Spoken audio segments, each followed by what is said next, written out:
Figo Dara Tuya. You're my upstar. Blessings, more blessings, more blessings. Blessings, more blessings. Amafuro manyoro batapitapi. Pachitida chachande papi pacho.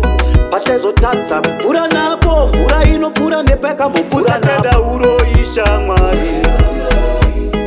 Mwari gawatengwe mwari vano ona shamwari. Kusatenda uroisha mwari.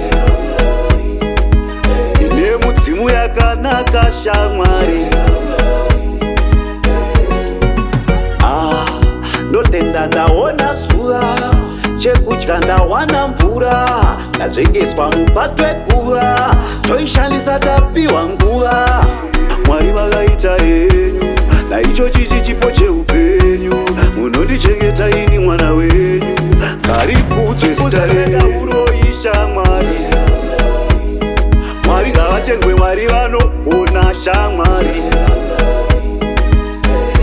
Kusatenda uroisha mwari.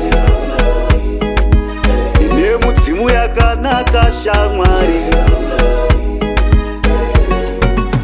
Vanondipisa pa pressure, vonsa pa pressure pane vakageza. Vanoenda neni aniende ndega rakanaka denga. Pamafuro manyoro patapitapi. Pachitida chachande papi pacho. Patezo tata mfura napo. Mfura ino mfura nepeka mfura napo. Nekuti kune vamwe vandasaiwane, asi mwari vanoita utiwane. Iyoyo yatinayo nyangwe isikakwane. Inoita kuti zvinhu zvisaenda. Uroisha mwari. Mwari ngavatendwe mwari vano ona shamwari.